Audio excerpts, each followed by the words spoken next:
Siang adik-adik semua, Siang Ibu, apa kabar hari ini? kabar baik. Ada yang tidak hadir hari ini? Ada Ibu satu orang, Marcelina.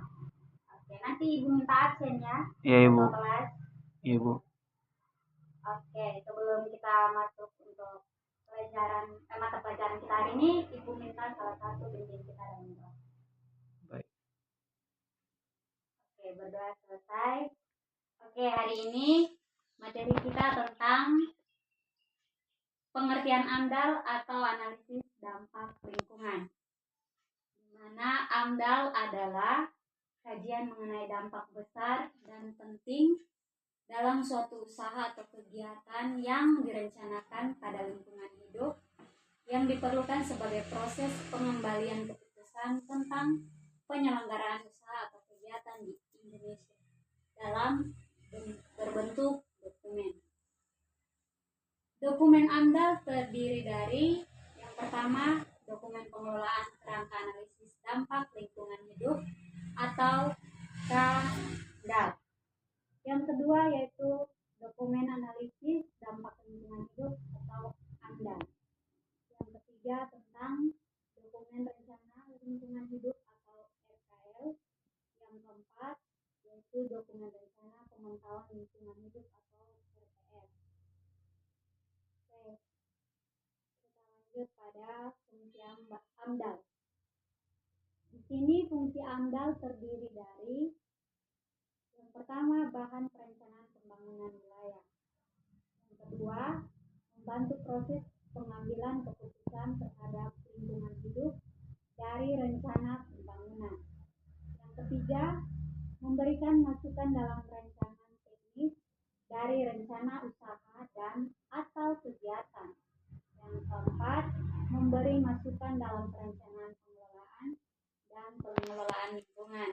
Yang kelima, memberikan informasi terhadap masyarakat atas dampak yang ditimbulkan dari suatu rencana usaha atau kegiatan. Yang keenam, terhadap pertama dari izin kelayakan lingkungan. Yang ketujuh yaitu kelayakan lingkungan. Oke, baik, sebelum Ibu lanjut, kira-kira ada pertanyaan? Tidak ada Ibu. Oke, baik, kita lanjut tentang manfaat AMDAL. Yang pertama, manfaat AMDAL itu bagi pemerintahan, yaitu mencegah dari pencemaran dan kerusakan lingkungan. Kedua, menghindarkan konflik dengan masyarakat. Yang ketiga, menjaga agar pembangunan sesuai dengan prinsip pembangunan berkelanjutan. Yang keempat, perwujudan tanggung jawab pemerintah dalam pengelolaan lingkungan hidup. Yang kedua yaitu pemanfaatan AMDAL bagi pemrakarsa, di mana yang pertama menjamin adanya keberlangsungan usaha. Yang kedua menjadi referensi untuk peminjaman kredit. Yang ketiga interaksi saling menguntungkan dengan masyarakat sekitar untuk membuktikan kepatuhan hukum. Yang ketiga manfaat AMDAL bagi masyarakat, di mana yang pertama kita harus mengetahui sejak awal dampak dari suatu kegiatan. Yang kedua, menjalankan kontrol. Yang ketiga, terlibat pada proses pengembalian keputusan. Oke, yang terakhir dari materi kita yaitu pentingnya AMDAL di dunia konstruksi, di mana salah satu cara mengelola sumber daya alam dan lingkungannya dalam pembangunan yaitu melalui AMDAL, atau dapat dikatakan AMDAL membantu pelaksanaan pembangunan dengan pendekatan lingkungan sehingga dampak-dampak negatif yang ditimbulkan dapat diminimalisasi atau dihilangkan dengan mencarikan teknik penyelesaian dampaknya. AMDAL atau analisis mengenai dampak lingkungan memiliki peranan penting bagi sebagai penunjang kesejahteraan masyarakat secara luas.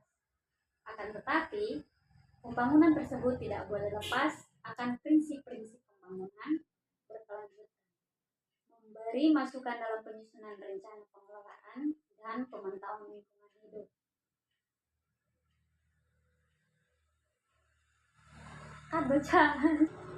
Oke, baik. Hari Adik-adik, materi kita hari ini cukup sampai di sini. Kita akan bertemu minggu depan.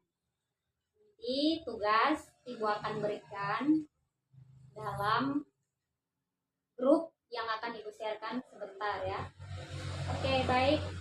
Cukup sampai sini hari ini materi kita. Dan selamat siang untuk kita semua. Oke.